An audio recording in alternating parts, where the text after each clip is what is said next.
Hello, everyone. Welcome to Beaver Politics. This is Breaking the Dam. My name is Jana, and today we're going to be talking about Donald Trump. God help us. Mostly how we're feeling in the wake of his tariffs and then no tariffs and then tariffs and again no tariffs until April 2nd. I personally kind of feel like they're in a way using like terror tactics against us. Or abusive tactics where they're threatening and then not following through, then threatening, then not following through, and changing uh, changing the game almost on a daily basis. It seems 1 minute you're going to have one thing's going to happen, the next minute it's something else. Name a Canadian pioneer feminist who paved the way for us. That's a great question. I know more Americans than I do Super Grand. Do you have anybody that you would think Margaret of? Atwood. Oh, there's a great one. Margaret Atwood's awesome. Definitely Margaret Atwood. In fact, she is the unfortunate author of the current events in some ways. She saw Dr. this coming. Dr. Cy Transkin. Mm. Dr. Hemingway.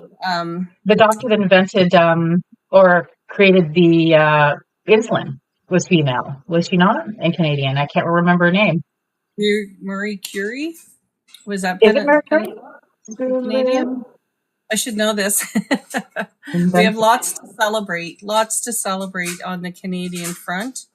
No, it was John McLeod and James Cove. I thought it was a female for some reason. I bet there was probably someone deeply involved there. Let's see what else. And that was in 21. Wow. So we'll get started. If you want up on the panel, we're going to be discussing just how everybody's feeling with everything going on in the United States. It's mostly just kind of an emotional check-in show to see how we're feeling with just, again, all of the potential changes that keep coming up but don't necessarily go through. And then we got to wait again to see what's going to happen next month or next week, because sometimes he changes his mind several days later. It's hard to keep up with Trump. And that's one of the things that I think is really hard on people is that it's the unexpected, right? We don't know what he's going to do next. So I'm just going to see, I've got a couple of viewers requesting, so let me let them up. I'm just sharing the live. Queen is clapping, folks. Let's get the on the go here. And you've got Canadian Mulligan and Healing Through. Excellent. There we go. So, good morning, Canadian. How are you doing? Good morning. Well, it's, I guess, afternoon now here. It is. It is technically afternoon 3 minutes ago, so you got me. Yeah. So, good afternoon. Everything is going good. Mm-hmm. I'm good, thanks. I was listening in, waiting for someone to let me in, and I was hearing that you guys were going to discuss Mr. Trump and his. I hate to say Mr. Trump. Sorry, the grumpy guy. Can I call him Dumpy Pants? Because that's what he is. You can call him whatever you want, as long as it's not going to get us TikTok banned. No, it won't. I'll behave myself. Dumpy Pants, as far as I know, is acceptable. Yes, because Christina's tea uses it all the time. So you guys were saying that he's trying to scare us. Yeah, you know what? I feel like that. I don't know if anybody's read this, but I've been coming across some stuff where he actually said, I'm going to turn my camera on so people know who's calling. I mean, who they're listening to. You might not be able to. It can be hard to turn your camera on unless, you do have camera access. I got it. So anyway, what I've been hearing is someone mentioned if you watch the stock market, mm-hmm. once he announced the tariffs and they were going to take place, stock markets went down. Enough time for the oligarchs to buy up at a good price. Yeah. And then all of a sudden, the stock markets went up again. So he could be playing that game too. And I'm seriously hoping that Canada won't. Pardon? I said it's probably more than one thing. I bet it's not just one. Like, I bet there's multi-tiered reasons why they're doing what they're doing. Oh, exactly. They know what they're doing. Well, they know what to do to manipulate everybody. Yeah. And so it's crazy. And I really do hope that Canada sticks to their tariffs. And I'm really glad to see that there's more people buying Canadian as opposed to buying from US. Today I went shopping and I picked up cucumbers from Mexico and carrots from Canada. Oh, you gotta tell me where you got the carrots. I was at Costco and they were American, and I'm like, nope, no carrots for me today. I went to No Frills over by my house, and I made sure it said product of Canada. And so hopefully they're not fooling us by those signs.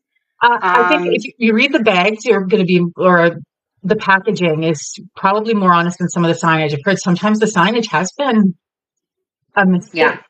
And I'm not sure how accidental it is. I was curious about the liquor because Mr. Ford over there pulled all the liquor. So I was curious what we're doing.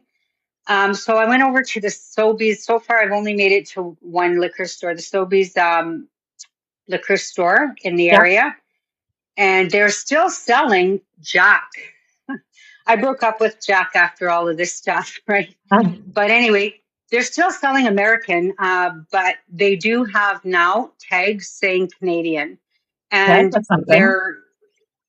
so there's red flags on all the Canadian stuff. And if it doesn't have a red flag, then it's not Canadian. It could be from Belgium, France, Spain, other areas like that, Denmark. And, you know, the American ones, well, if people are not going to give up their American alcohol, they're not. But I did notice a small bottle of Jack Daniels, Tennessee, was $41.99, where I'm pretty sure prior to all this stuff, it was like in the $28 mark. Yeah, we might be tariffing it on our side too. I don't know. I do know that I read that Smith finally kind of got on board very reluctantly and was going to pull the liquor off Alberta shelves. But I don't know if she backtracked on it when Donald didn't follow through. I'm just going to call him Donald because I don't think he deserves the president or even Mr. title. So no, he doesn't. He's act like a toddler. I'm going to call him by his first name. Yeah, I'm just wondering how much of that Danielle Smith is just trying to appease everybody. I don't believe her. I don't trust her. I don't care what she does at this point. She's not going to convince me that she's changed. You're on the same page as me. I'm glad that she's doing what she's doing, but I don't believe that her motives are. She should have done it in the first place, and she didn't. And it's still this, we need to be friends kind of scenario with her. And I understand we want to get along with the United States, but there has to be a line somewhere where we're like, nope, if you're going to do this, you're not my buddy anymore. You know what I mean? Like this is crossing a line. And there's sorry. No, go ahead. And there's still a lot of people that are, the Liberals, they're calling the Liberals F-tards. I know. And I'm like, or libtards or whatever they're doing. And to me, that signifies, again, I was discussing with a very.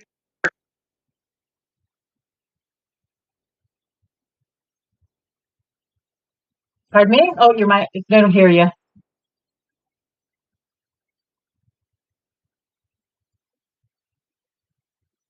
I think she's having some technical difficulties. But if anybody else wants to come up too, just request in and the multi-guest, and I'll bring you up. Canada, you haven't had a chance to speak. How are you feeling with all of this? We're just going to go to Canada first, healing, because you were having a bit of problems with your mic. Are you there, Canadian Mulligan? Hi there. Sorry. Hi. No, that's okay. Just wanted to see if you wanted to chime in on how all of this roller coaster ride with Donald Trump, how you're feeling with all of that. Because he's definitely putting us through it. I'm exhausted. Yeah. I'm sick too, but I mean, I'm mentally exhausted, and I want to keep track of what's happening, and yet So it's like I can't stop watching what's happening, but I don't want to know about it at the same time. It's kind of like when you drive by a car crash, right? Like you want it, you don't want to look because you don't want to see, but at the same time, there's a part of you that wants to see it, like to know what happened. And the biggest thing I have an issue with, and the thing that's bothering me the most is our sovereignty. Like, I mean, we can get through, hopefully, financial stuff, tariffs and all that kind of stuff. I think we can muddle through it. Yeah. But the sovereignty part, we've never had to deal with that before, and that scares the crap out of me, quite frankly. Yeah, me too. At the end of the day, go ahead, the missus. Well, for a couple of thoughts, I've been thinking a lot about this conversation for this morning, and the existential threat that we're experiencing now at a country level, right? We're starting to, some of the uncomfortableness, because we're questioning now, because of how real the threat is, we're questioning now sort of like what our responsibility is in terms of our actual freedom, and how a privilege we've had it to not have to have those thoughts, right? And now we're having those thoughts. And I just want a piece of political information of the way the propaganda system works in Canada here, and why this existential threat may be so vivid and alive is because we've had a far right-wing player working in partnership with the International Democratic Union to put an undercurrent of existential threats within our systems, within our country. And that's what Tiny Trump, little Polvier, has been doing for the last 2 to 3 years. Canada is broken, abusing the non-confidence motion, yelling an abusive language in the parliament, disregard for media. All of these things have laid the foundation for the bigger far-right global movement that Trump is now sort of spearheading. And I'm like, we're sitting ducks for this. We were sitting ducks for this. So if you can understand where this, your uncomfortableness is coming from, then you can face it. You can reason it, and, try to find a step to move forward out of that fear. But sometimes just labeling the fear is difficult. It is difficult. And sometimes just, like I got thinking about how deep this existential fear actually goes, and how much propaganda has played a role. Anyway, that was a couple thoughts. Those are great thoughts. And I think that it is, in a way, like he's very intentionally using terror as a tactic. And that's the throwing, and not just against us. We're just a part of it, but against the United States and everybody, because he just, like, all of these executive orders and changing things in middle of the night, all cap tweets and, threats and like all of it. Like even there was many things he said during his little talk to the Congress that, like, the whole thing was disturbing. It was so hard to watch. I watched the whole thing. I watched it on Beaver Politics, and if it had just been me alone, I probably would have shut it down about 1/3 of the way through, because it's just so much, right? It's just so much information, and so much conflicting. Like one minute he says one thing, the next minute it's another. He's all over the place, and he's attacking on so many different fronts. And that kind of terrorism affects you, because the fact is we don't know what to expect, right? We don't know what he's going to do tomorrow, because he is so purposefully unpredictable. That every day you're wondering, is, like he says, the tariffs are put off till April 2nd, but he could wake up in the middle of the night tonight and go, no, let's do it Monday. And there seems to be no rhyme or reason to it, right? It's just whatever jumps on his mind. Did you see China added tariffs to Canada? No, I didn't predict it there. I'm surprised by that, actually. Is that new? When did it happen? China added tariffs to Canada. I have to look into that. Kind of off topic, but curious as to why, because I think we're probably in a good place to partner up with them on a lot of stuff. But we'll see. We'll see what's happening. I know China was going to add tariffs to the United States. I'm wondering if that might be what you mean, but I'm not sure. But we need to stand strong. We need to stand strong. And Polyev, he makes me nervous because, like, I've been reading some Polyev supporters who say that Carney is so much like Trump that we should be scared. And I'm like, how are you seeing that? Because I don't see parallels between Carney and Trump at all. But I see tons of them between PP and Trump. That's where there are red flags for me. There's the slogans, there's the Canada First, which is very disturbing because that's exactly like Trump's, and was exactly like a slogan used by YT supremacists in the United States as well. So that's not something and then there's the slogans, the name calling. I've never heard Carney use a name on anyone other than their names. But I've heard Carnage Carney, Carbon Tax Carney, and all of these are coming from the PP side of things. And probably, and out of his mouth too. I'm pretty sure he used Carbon Tax Carney a few times himself. That's where it comes from. I don't know about the Carnage one, but I mean, it's not like it's above him, above PP, because it's not. He'll use whatever. Let's see what else there is. He's dismantling the global markets. Yes, he is, Rad Mike, to benefit his rich friends. That's what he's doing. And I feel like they're going to, and I'm not an economist, nor am I an expert on fascist leaders, but I feel like he's trying to tear down America and its economy to build it back up into what he wants it to be, which is for the rich. I didn't read it fully. Yeah, we'll take a look at it later.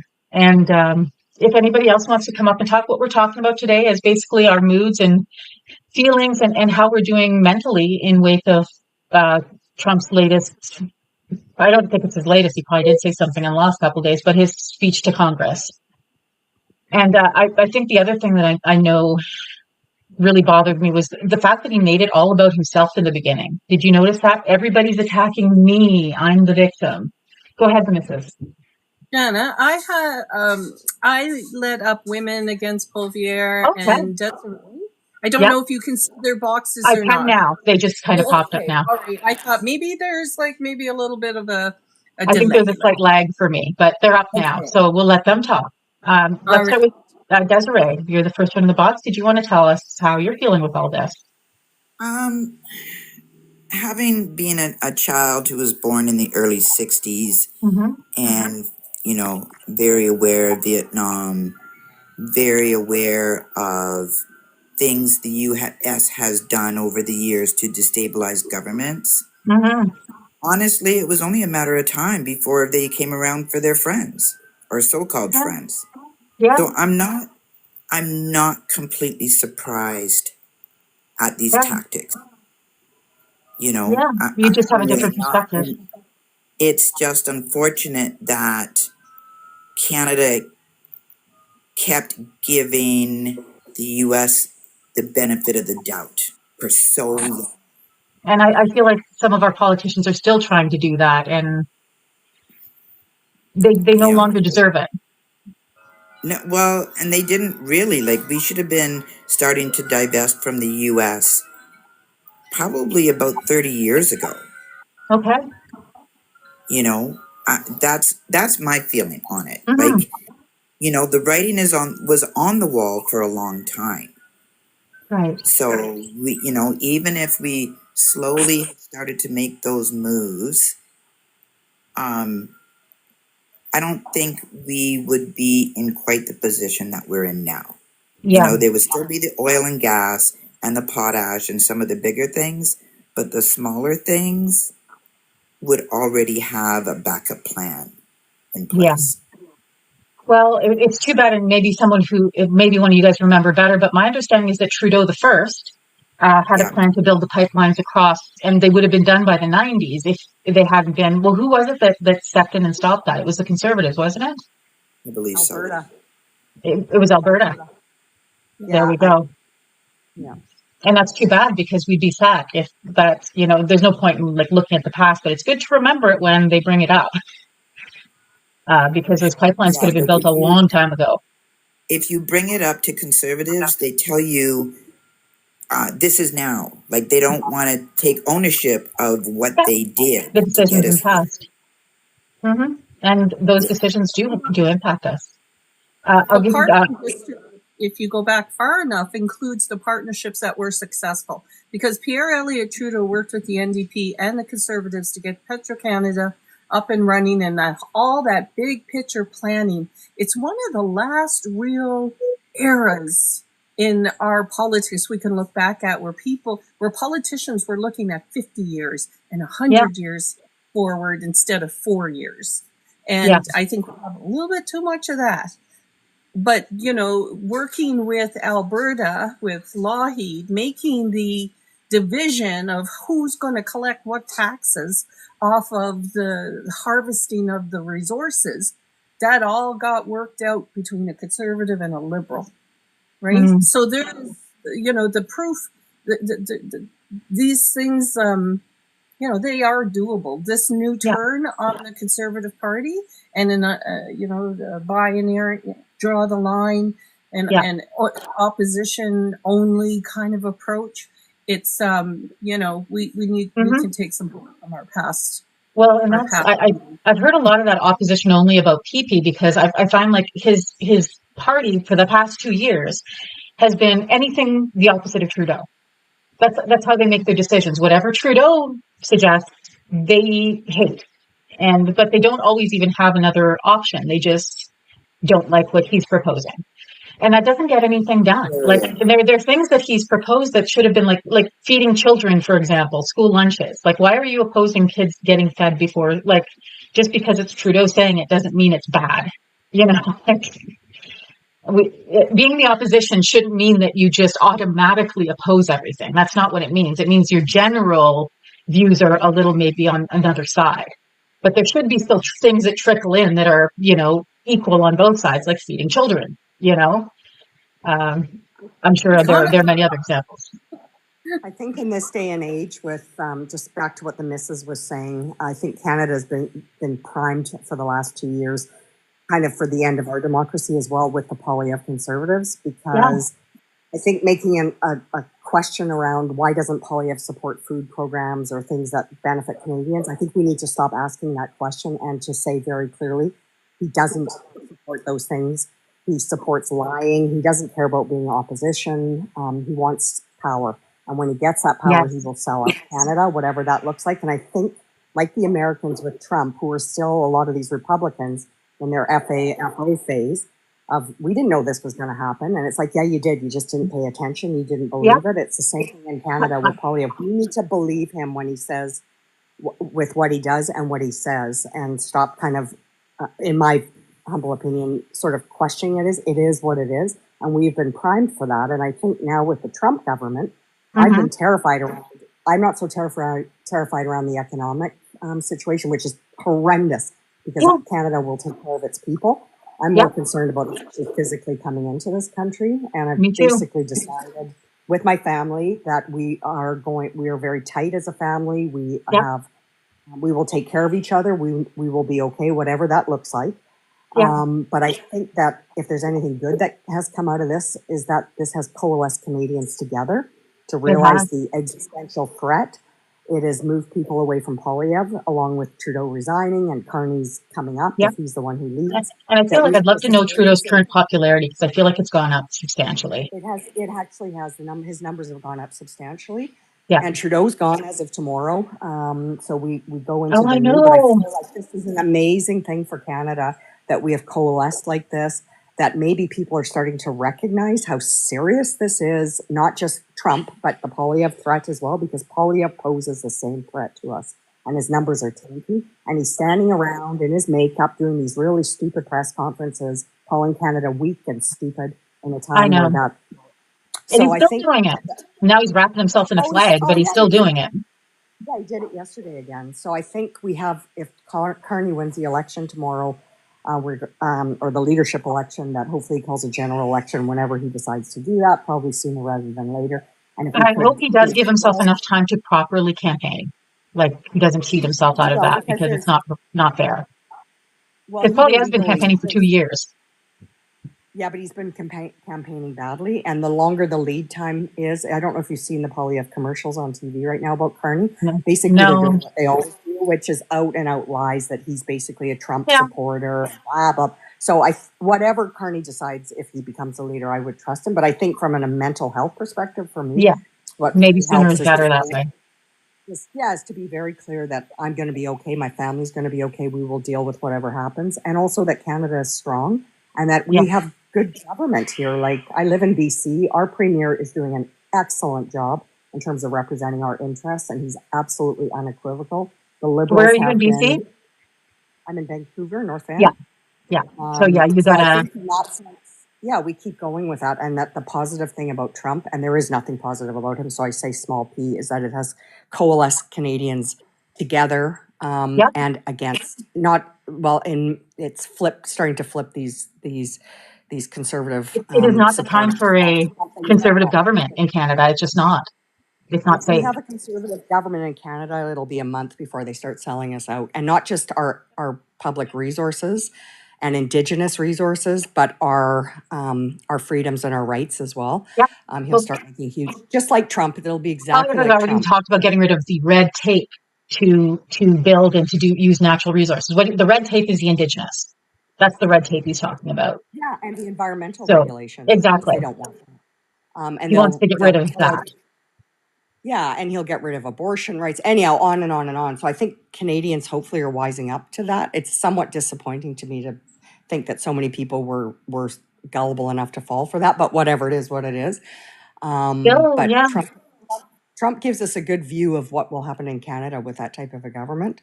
So I'll stop talking now. I just wanted to also tell you I was in Save On the other day. Yeah. And of course I have my Beaver app. So I scan everything. What is it called? Is it called a Beaver app? I'll look it up and I'll put it in the comments. Thank you. It's basically all you do is you download it, you put it over a barcode on a product, it'll tell you whether it's made in Canada.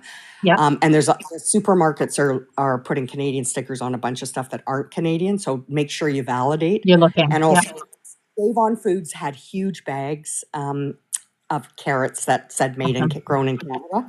So if you want grown in Canada carrots, I hate carrots. Yeah, that's what I just put him I was shopping with my son and he grabbed a bag and he's like, "Oh, Mom, these are from the States." I'm like, "Put them back." Yep. Oh, yeah, absolutely. He's like, "Are we getting oranges?" I'm like, "No, probably at least not for 4 years. We might be able to get some mandarins from China. We'll have to wait and see." There was somebody who got oranges from another country and noticed that the peels were very thick. Yeah.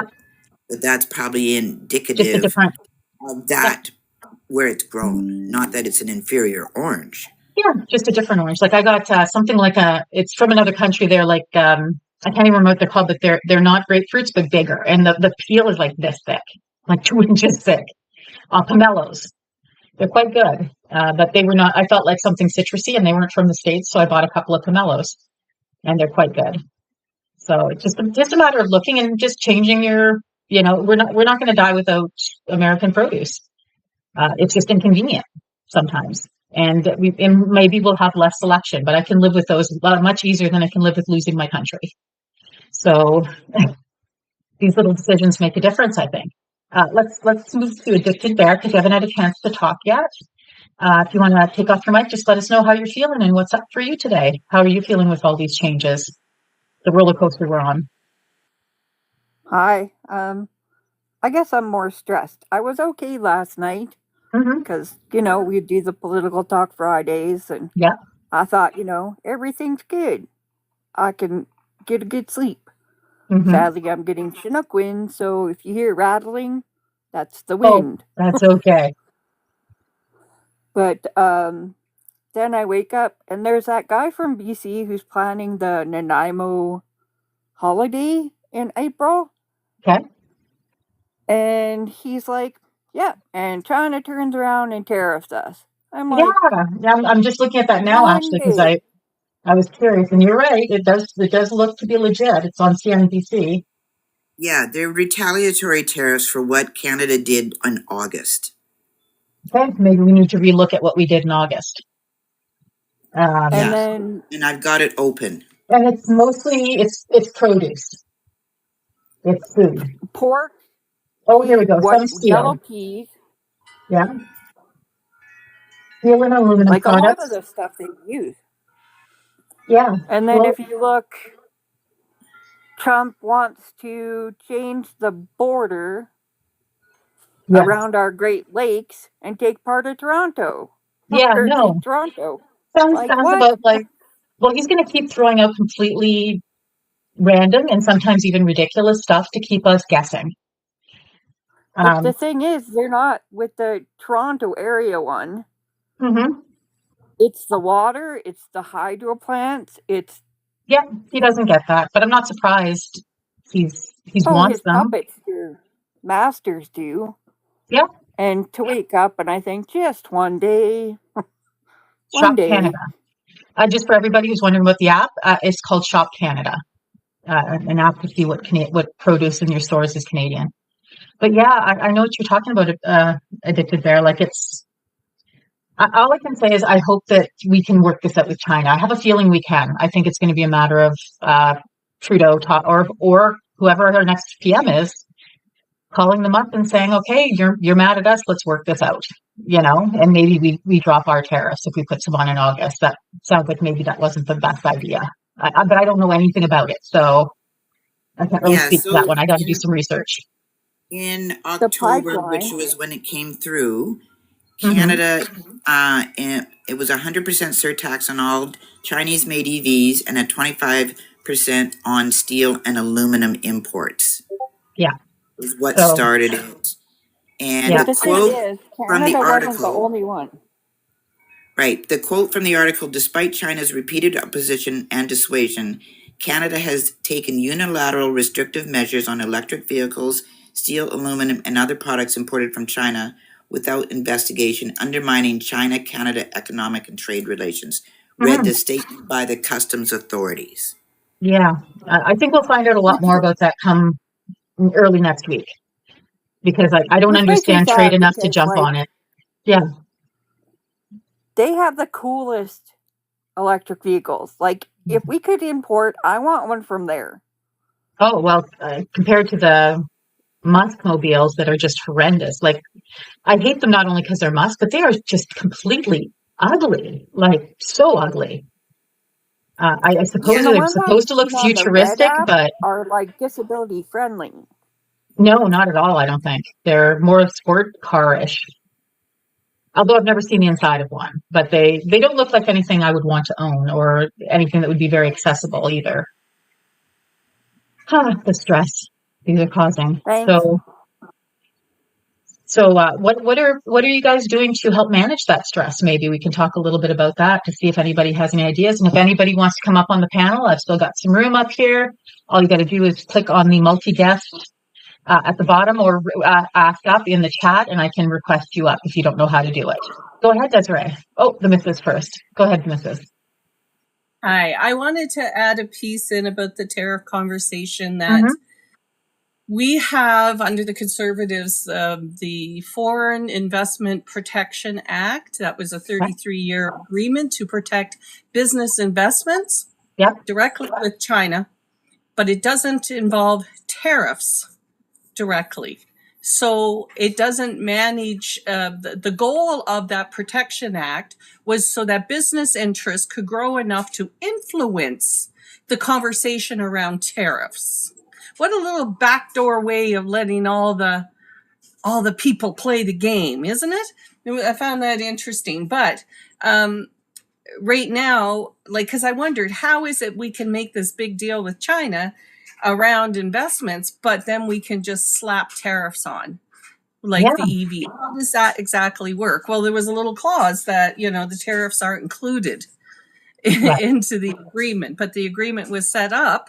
It's kind of like, the agreement was set up so that it really didn't matter whether you had the right to negotiate directly with tariffs, because all of the way the business development to influence that decision making was established in that agreement. Anyway, just a couple of thoughts about how our system works with China. Unfortunately, the Foreign Investment Protection Act protects China. And in that agreement, all disputes, China can demand that it be resolved in the Chinese court system over in China, not in Canada. And Canada agreed to that for 33 flipping years. Wow. Control there. Yeah. Okay. And Desiree, you were next. Yeah. In light of this, I wonder how much of the lobbying by automakers here have made Canada put that 100% tariff on. Good question. And it's these backdoor kind of dealings that you have to become aware of. That I think sometimes the automakers in North America have too much power over what happens. Yeah. And not what the people want. If people want quality made vehicles, EVs out of China, we should be able to get that without paying double what we normally would have paid, 100% tariff. Yeah. On that. And we would probably, my husband and I would probably buy one because it's significantly cheaper, but that's not what the North American automakers want. Yeah. They want to keep driving up prices and driving up prices. But back to your question about, how do I deal with, any anxiety or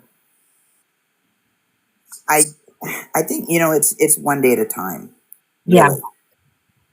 Because everything is so fluid, and we know whatever comes from the convict's mouth south of the border is going to change. Yep. To quote Trudeau on Thursday, it's Thursday. Exactly. So, and that's what we've learned quickly is that we don't know we don't know what's truth and what's not, because he lies more than he tells the truth. And when he tells the truth, they're usually out of context, partial truths. Right. And he changes his mind at the drop of a whim. Yep. So I'm in the middle of the night. Right. And I'm not, I don't let that aspect bother me. I've stopped checking. I know for the first few weeks, I think I was in a state of shock with him. And I was waking up in the middle of the night and checking the news and checking TikTok and just to see what was going on. And I don't let myself do that anymore. I've set a boundary now that when I turn my phone off, whenever it's bedtime, 10 o'clock, 11 o'clock, whatever, that's it until the morning. I'm not looking until maybe if I wake up a half an hour before I'm, otherwise occupied, and I can look then, but I'm not checking in the middle of the night anymore, because what am I going to do anyway? Right? What is the point? What am I going to accomplish? Just worrying more and then not being able to get back to sleep. And it's going to be the same news when you wake up 8 hours later. Exactly. But I think it's a really common reaction when you're uncertain to check, right? And to be 100% honest, I have OCD. So checking is one of my behaviors when I'm not doing well. And right now, up until then, I've been doing very well with my OCD. But I found myself checking TikTok a little too much, which is why I had to set a very strict barrier for myself around the evenings and nighttime and stuff. Because it can become so unhealthy. I think one of the best, there's two stress relievers that I use on TikTok. One is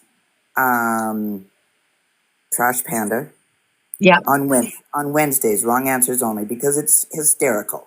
Okay. Right. And then the other one is another one is a friend of mine out of the States who is a therapist. Mm-hmm. And there's something about her voice that is so soothing. But for me, because she's a Black therapist, and I go, and it's like being with my cousins. It's like being with family, and we laugh and we discuss all kinds of things. And it's completely different than what I experience at other parts of the day or the week. Yeah. So those are major, distresses for me.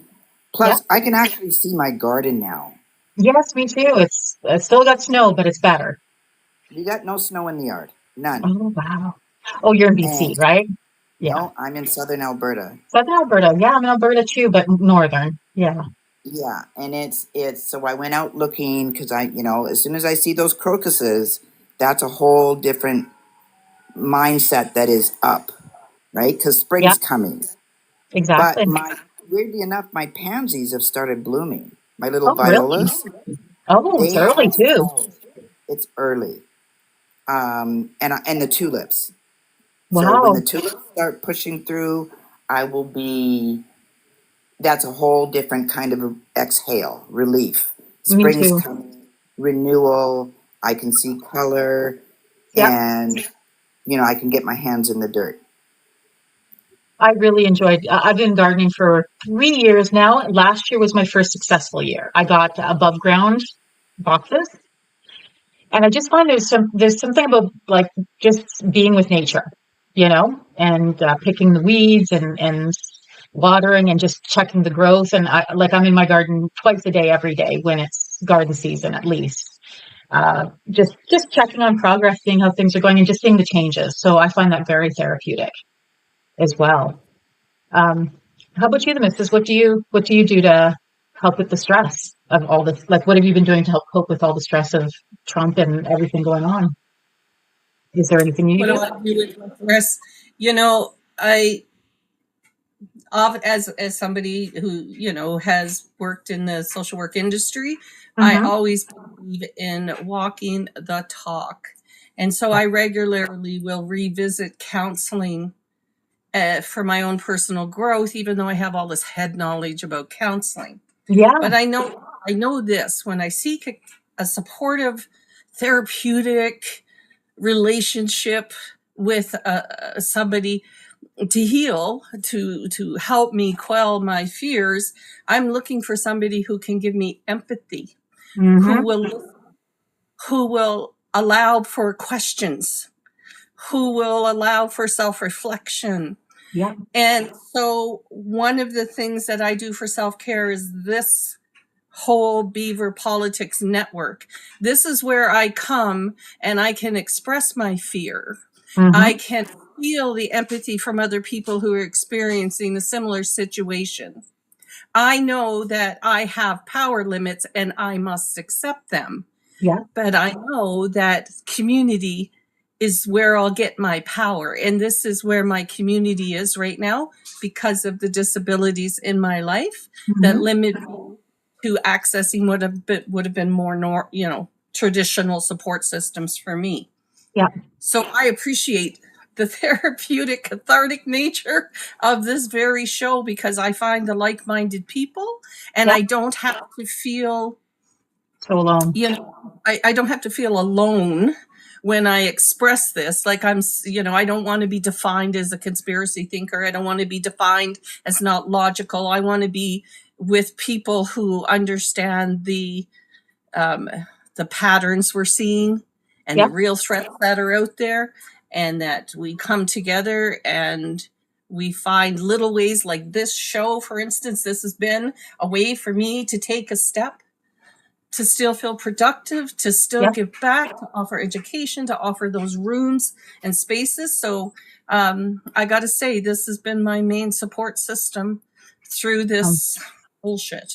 I found it really, really helpful too, to just know where I can go where there are like-minded people, and all of the people I'm following and followers on TikTok have been really amazing for that, because I feel like my voice is heard, and I feel like I'm hearing other voices that are, on a similar wavelength, not always exactly the same, but to the left, I guess. Just that compassion and empathy. It's every day now. So there's a little, I don't have to, sometimes people can cycle through panic cycles by the hour, right? Yeah. So if I'm feeling feeling good in the morning, by the end of the day, the grind's all worn on you. You can join Beaver Politics at night. So I am, very useful, resourceful tool for me. I hope others find that too. I'm going to just do a little intro. I just wanted to let you guys know, tapping is clapping. The more that you guys tap, the more this gets liked and the more that it gets out there and we get more people in. So if you have a chance, please do tap your screens. Gift the panelists if you can. We're collecting roses and I can't remember what the other heart little hand hearts, I believe, today. If you're not a member and you want to join Beaver Politics, it is under $5 a month and to subscribe. And all of that money goes right now towards helping us run this so that we can keep it up and running and that we can continue to grow as a station, which is what we really want to do. We want to continue to grow and offer more programming and more opportunities, but we need people to subscribe. The subscriptions help us keep us going. Thank you so much. And Addicted Bear, I don't think you've had a chance to talk for a little bit. Or actually, let's do Canadian Mulligan first. If you're open, what do you do to help with the stress? If you're still with us right now. No, maybe Canadian Mulligan stepped away for a minute. Addicted Bear, are you here? I'm the one that talked about the China. Yeah. I had to think. Sorry, brain dead from the wind. Oh yes, you had the wind going on in the background, and you talked about what did you talk about? What you do for the stress? Just okay. For stress, I've tried to go to that raccoon thing or nerdy. Oh yes, raccoon you mentioned thing, that. Yeah, the trivia night. So but humor. sadly, like if it's windy, I can't. Yeah. So I try and do. I don't know. I hang with my cat. Nice. And I watch Survivor because that's my weakness. Oh, is Survivor still running the series? Yeah. That is interesting. I remember 47. watching the very first one, so it's been a long time. Me too. Yeah, it was a good show. Yeah, I don't do much. Yeah, sleep when I can, and yeah, what I've been doing, just try and survive. Exactly, is set boundaries for my media. Is one thing that I've done. That, like I said, I don't check at night anymore. Once my phone's off at 10, it's off until 7 in the morning or whenever I'm getting up. For that anyway. I also I'm trying to get back into some of the hobbies. Like I love knitting and crocheting, and that's something I can do while I'm watching TV or even while I'm watching, online. And I do that a lot. Just something like really simple patterns so that I don't have to think about it. So I'm not there like knitting socks where I have to be like right zoned in because of the different stitches. This is more like a scarf where you're just doing the same stitch over and over again. And I find that very helpful. It also helps my hands. I have arthritis, so it just helps my joints a little bit to be moving them. What else do I do? Walk the dog, which is something I'm going to be doing more now that the weather's getting nice because she is overweight and so am I. So we just walk and get some exercise. I'm also, I noticed that there's some of the things when this first started that I stopped doing because I was too busy. So I'm adding those back in, like little things. Like I love K-dramas and C-dramas, Korean and Chinese dramas. And right now that's actually kind of perfect because it is another world, right? It's not North America versus Russia versus the United States. It's not stuff that comes up in those kinds of dramas. And mostly I watch historical stuff too. So it's completely different timeline, different country, different part of the world. So I find that really helpful because when I'm relaxing, I don't want to think about the politics. So, and I guess it's my own way of somewhat semi-boycotting American TV right now too, because, I'm just trying to do as little American as I can. It's amazing how much how much we're influenced by the States and how much impact they have on us is just so substantial. I don't know that they even realize that we're like a sibling. We're like siblings. But right now we're siblings that are not getting along but yet still living in the same land next door to each other. So it's not the easiest. Yeah. Does anybody else? Oh, we have another guest. Here we go. We've got Atlantica. Did you want to tell us your age just before you start? And go ahead. 65. Okay, wonderful. And how are you doing with the stress? On a good day, not too bad. But I don't have a lot of good days. Yeah. So, I don't know, a variety of things, trying to pay attention to my body and my breathing. And when my muscles start to get really tensed, I realize I've been, stressing out for like 2 hours. And so I'll try and do something to kind of dial that back a little bit. But I volunteer, I go out. I'll go out a lot more. I'll go fishing as soon as spring gets here. So, yeah, that's about it. I love fishing too. I don't get to do it as much as I like to, but I find it very it's not even the fishing necessarily, it's being by water. I find water very comforting and therapeutic for me. I do too. Yeah, it makes me feel very grounded, which is interesting since it's not ground. But I like just sitting on a dock and putting my feet in the water, is really a big help when I can do that. But I'm in Alberta. We don't have as many lakes as Ontario. I grew up with lakes all over the place because I grew up in Ontario, and I find it harder here. But at least I can get down to the river, so that's something. It's I wouldn't eat fish out of the river. I think you technically can, but I wouldn't. But you can still fish there. I've never done it myself. I'm gonna have to look into that. Desiree, did you want to add something? Yeah, just that, Mrs. was saying about, jumping on a Beaver politics in the evening. Mm-hmm. The only thing, I last like maybe 15 minutes, and then if somebody comes in and they're spouting something like that's really crazy and so right wing, and people are trying to correct them and they're doubling down, I got to go. Yeah. I leave the live, for 10, 15, 20 minutes, and come back and if they're still there trying to double down more, I leave again, because I know that they're just not willing to listen, and I'm not going to let it feed my frustration and anxiety. It's unfortunately, there are those people that just want to fight and not listen, and I'm not going to entertain those people. I'm just not.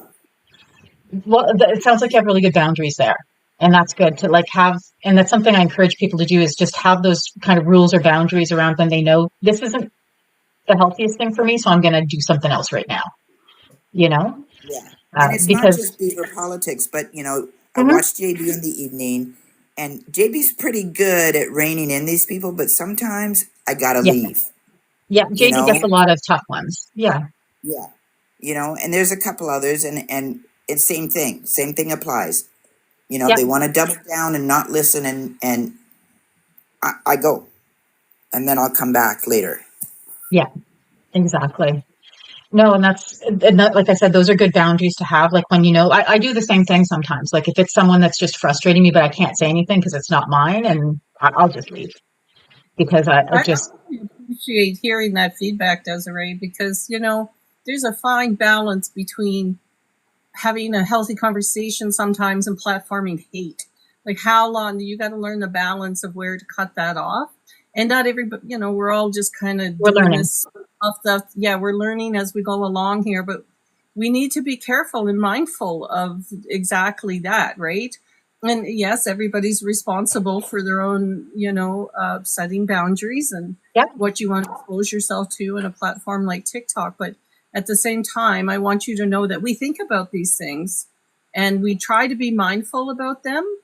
But it is, and different programs offer different levels of that, right? Exactly. Different levels of that. And so sometimes it's just getting to know which show kind of fits your comfort zone a little better, and when you want to be a little more spicy, and when you want to go down that. Because but it's not ability to tolerate a little better too, right? But it's not Beaver politics. It's these people that come in just to be contrarian, right? And they're not willing to listen. So that's where I go, nope, I'm not going to entertain you, and so I'll leave. I don't ever look at it as the host on Beaver politics fault. Right. No. And it's not, but there's these people that go out there and they're just looking to fight. Yeah. And that's when I go, no. No, and I've had a few of them myself. Like on this show, I just cut them off and let them go politely, because that's not what we're doing here. I'm not a debate show, at least not that kind of debate. If people want to debate different mental health stuff, that is different. But it's not a right versus left show. It's not to debate politics in that way. So usually, like if I get someone up that's, a Trumper that wants to Maple Mega or whatever that wants to just argue about politics, I just end it politely and just mute them.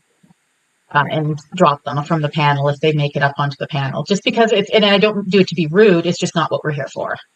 They can go to Friday nights with Nerdy if they want to debate, do heavy debates, or to JD, or, there are many places on the net to debate. Right. And so that's where, the first week was kind of brutal. Yeah. A few weeks ago. And then it was just like, no, you can't keep doing this, because I could feel my blood pressure going up. Yeah. And first I have to be responsible to myself first and my health care. Absolutely. So, and we all have to know our limits, because they're going to be different for everybody, right? Like I have a pretty good limit for, just a second, I got to do the puzzle. There we go. Verification complete. And when you're live, they make you do a puzzle once every hour to make sure you're still there. Not a robot. Yeah, robot puzzle. I want to offer another thought on my one of the things I do for anxiety relief. Mm-hmm. This has got nothing. The mental health is included in this, but I do a physical exercise that takes 3 minutes. And it's a breathing exercise, and there's a whole. This guy's name is Wim Hof. I believe he's from Norway, or Sweden. His name is Wim Hof, and he does controlled breathing. He controls his body temperature. He has spent 2 hours in the Antarctic Ocean without his core temperature changing. Wow! So he does changing and stuff. But I had gone through a traumatic experience, and I was experiencing a really traumatic fire death, and I was a mess, and I was having anxiety attacks. And this little breathing techniques, it makes you go through a round of 3 deep inhaling, quick, fast. It resets sort of that. It's good for your immune system, but it resets your whole, what's the word I'm looking for? Your rhythm, and it breaks out of the physicality of, I'm tense. You realize 2 hours later, you've been holding your body like this and your heart's racing, cortisol's pumping. This breaks that. It absolutely breaks that physical experience. It also brings more oxygen to your body. I used to do it at work at noon because it's 3 minutes and I could close my office door, and it's best done laying down in a lay down position. But I would just lean back in my chair and I would do that, and it could regenerate me for the afternoon. Nice. So that is Wim Hof, WIMHOF. It has been a game changer. And if you go deeper into his teachings and stuff, you'll probably, live forever. I don't know. Wim Hof breathing. Found it. But that 3-minute thing for anxiety, if that's what you're experiencing, 3 minutes isn't a big commitment. That's the other piece. Well, I learned box breathing, which really helps, which is just counting to 4, breathing in, holding for 4, letting it out for 4, holding for 4, breathing in for 4. And box breathing is supposed to be really good if you're, but I would say any kind of breathing, if you find you're getting anxious, a lot of times we're not breathing properly. And you're right. We need to stop and take a few deep breaths, because one of the things that happens when you get anxious is you stop breathing as deeply. So you're not getting as much oxygen. So you're going to feel even more anxious. So just being conscious of your breath and remembering, like, if you're feeling anxious, to stop and take a few deep breaths. And if you can put your feet on the floor, that's even better, because you'll feel grounded. And just breathing in and out can be really helpful. Another technique, a couple of techniques that work that aren't breathing, is to put your feet flat on the floor and tap 1 foot at a time, your toes, because that engages the right and left sides of your body, which again helps you balance your emotions a little better. Or I think I showed them butterfly tapping a few weeks ago, where you just cross your arms and tap your shoulders while breathing. And that, again, it engages your right and left side with the crossed arms at the same time. And it can be really helpful for just bringing you back into your body in a safe way when you're feeling really anxious. The butterfly tapping is a lot of, they teach it to children a lot, but it works no matter your age. And it's a nice, simple way to and it's also kind of like a hug, right? Which again is a sense of safety. You can even wrap a blanket tight around yourself while you do it if you want it to feel even more like a hug. That's something some people do, is either a blanket or a towel or anything that they can wrap tight. Can My make you feel a husband little gives better. me the best hugs. Yeah, hugs are very helpful. Mm-hmm. And a lot of us, especially, I think COVID took away a lot of physical contact for people. But maybe huggers were used to hugging and all of a sudden can't. And it was hard on a lot of people. I'm looking into getting a dog, which is going to hopefully help too.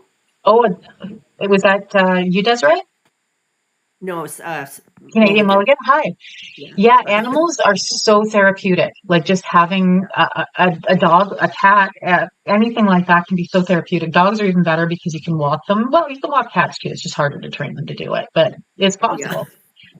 And it depends. Cats are a little more hit and miss. You don't know if you're going to get a snuggly cat or not, because not all cats is affectionate. Like I've got 2 very affectionate cats, but I've had cats that you barely see too. You know, they're always gone. Dogs are a little more reliable for their affection. For sure. But I have a dog, and I love just spending time with her when I'm feeling stressed. We chat. She's a great listener. She snorts at me. She's a lab pitty mix, and she's got the pitty snort. So she talks to me in snort, which is adorable. Also bossy, but she's trained me. When she snorts at me, she knows that she's telling me to get her water, food, let her outside or something. So it's kind of cute. So can I ask a question? Absolutely. Just wondering where everybody's from and your ages. Sure. If you want to answer. Sure, I can answer. I'm 52 for a few more months anyway, and I'm from Alberta, northern Alberta. I believe Desiree is also from Alberta. Yeah, I'm in southeastern Alberta, and I'm 62. Yeah, the missus is also from Alberta, I think. No, I'm from northern BC. I'm from northern BC.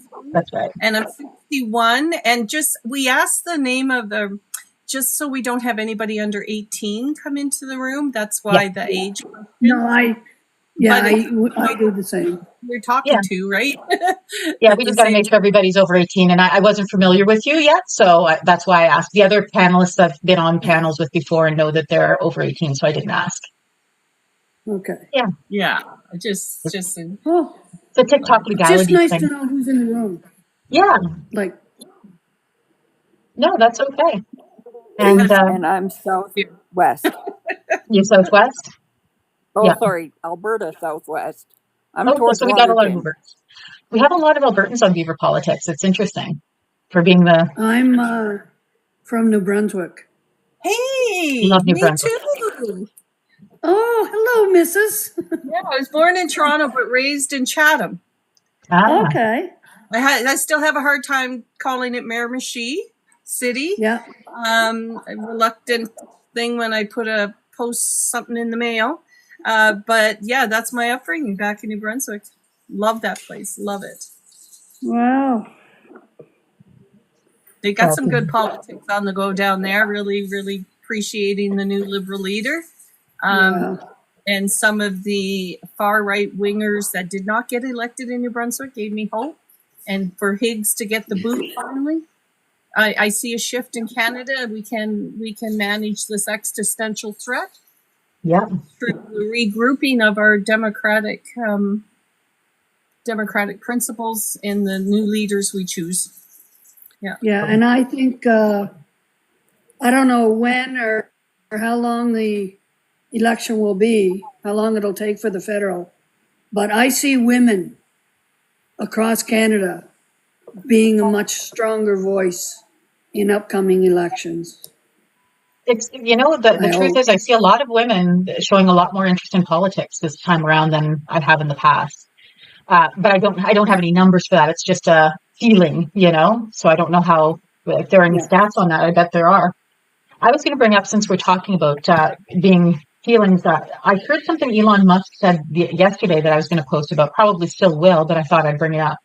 Apparently empathy is a fundamental weakness in Elon Musk's view. Now, this is not shocking coming from Elon Musk, but it is a really ridiculous kind of thing to say, in my opinion. Empathy is a strength, not a weakness. It's what, we got someone else who wants to come up. Here we go. And it really bothered me that Doge, like the whole American and Canadian, because again, it's coming off like pee-pee, that we can, no more woke weakness, blah, blah, blah. And empathy is empathy in its simplest term is just putting yourself in somebody else's emotional shoes and seeing the world through their point of view and what they're experiencing. That's what empathy is. How is that a weakness? How is relating to somebody and giving some room and grace for their feelings a weakness? Definitely not something that I agree with. Does anybody have any thoughts on that? I have a question. Okay, go ahead. Thank you for accepting me back in. Oh, no problem. Jana, the other day, I don't know if there's any truth to this, so my question is, has anybody researched it or looked into it or no? I was sitting in a lab waiting for some testing to be done. Mm-hmm. And I went on YouTube and I ran across this one video that apparently said, if you look into Elon Musk's background, his mother is from Regina, I think they said. Okay. But because Canada did not align with her beliefs, they moved to South Africa, where it aligned more with her beliefs. And her beliefs were, and I thought, that's where he gets it. Her beliefs were white supremacy. No color, his parents are very, nothing. Right? And his father was, of course, a member of the KKK. And therefore, this is how he's raised. And the scary part is, thank God he doesn't have much to do with most of his kids. But how is he raising, they're going to be the same thing. Look at Trump's kids. They have no empathy. Did anybody hear about that post that Eric put on X, but then they made him take it down 20 minutes later? There's a few of them, so I don't know. Oh, yeah. Was this recent? No, it was one of the first ones I saw after that. You know what? It makes me sick. Yeah, then he's going to get tougher with us, and yeah. Yeah, if you think it's bad now, just wait, right? That's pretty scary. And I think I'm glad, I was born and raised in Alberta, never into politics, didn't care. I was a kid when Pierre Trudeau was in power. Me too. Some people liked him, some people didn't, but I didn't really take an interest. And, every now and again I dabble in it, but this time, everybody I know has said to me, when did you get so involved in politics? I didn't know you were political. I said, because now our lives depend on it. Yeah, I've always been political, but now I'm loud about it. Yeah, it's pretty scary. No, absolutely. Absolutely. It's pretty scary out there with what I'm still getting on some posts. I'll make comments about Pierre can go away with Danielle Smith and Carney for the win. And I still get people saying, this is an interesting one. You like what the Liberals are doing? Liberals need to go. During COVID, we lost our freedom. And I'm like, duh, did the rest of the world. And she says, duh, we lost it way before the rest of the world. And I'm thinking, nope. And maybe that's why our death rate was less than a lot of people too, though. We lost less people because we acted fast. Way less. That should count for something. The U.S. lost 40% more people than we did because they didn't follow Obama's playbook because it was Obama and he didn't know what he was doing. Right? Yeah, when Trump took over, But I know that my cousins in Italy called me and said, I hope you guys don't get this in Canada, but we're on lockdown. And they were on lockdown to the point where they had permission slips and they could only go out. They were given a time slot to go out. And if they were caught anytime outside of that time slot, right, they would be arrested or fined or something. So we had it easy, I think. But this is what people, and I'm just thinking, you know what I thought this morning? That's not a real woman saying that. That's one of the trolls that pretends to be a woman that's fighting. Has to be. Well, and on top of that, what was I going to say? A lot of them are bots. And I was reading or watching a post last night that was saying some of the more middle-aged TikTokers don't know the bots. And maybe I'm one of them because I probably do respond to bots, but it's so hard to tell sometimes because they sound, just like people. Yeah. But like the bots are good. Yeah, I don't mind engaging with a bot if you get to have you're getting to fix whatever it is they said that was false. Exactly. Right? That's kind of how I feel. It's still out there and it's still sitting there on my post, but I've been deleting some of them too. If I think they're a bot and I don't necessarily block, sometimes I'll just delete. And just because I don't want to accidentally delete real people, but it's tough. You get to know your followers. I mean, 97% of the activity on TikTok is bots. 97%. Really? So when you think direct people that we interact with, we're a small portion of that 3%. I mean, that's huge. So how do you work with the bots? How do you work to get the most out of them, right? Can you imagine being one of those creators that have like 1 million followers and they got 30,000 comments all saying PP for PM or they just ignore them because you can't do your comments. Like you might respond to one or two, but you're not going to be responding to very many of them. Even I've gotten to that point where I can't respond to all my comments. It's where I took away some of my time because like my time is valuable too. And I'm like, is this a valuable use of my time right now? Or am I better spending that time making posts or engaging in other ways? So I'm trying not to respond to as many posts just because of time. But sometimes it's hard not to. I was going to I think Addicted Bear was next. You wanted to say something? Thank you. For I can't remember the first comment, but healing. You brought up how we did lockdowns and how people. I'm going to say across the pond because there was Australia had it. Star in Miss Bella. This is the one making the noise. Go ahead. QCat. Australia also had the lockdowns, and they actually had checkpoints, and you had to get like special permission. One of the first creators I followed on here, her ex lived in a separate section and they had to go through lockdown, like through checkpoints, to do like kid exchange and votes to go to the grocery store, and like we had it so many freedoms, but then I think of Alberta lifted it first, and we might have not had like across Canada as many losses as the US, but as soon as Alberta could, they opened that door and we made up for it in record time. And it got to the point where they were hiding how many people passed away because Smith didn't want to admit it. And I think part of that, if she's actually going to be investigated, that should be part of it, because families couldn't have funerals for these people, but she wouldn't admit they passed away from it either.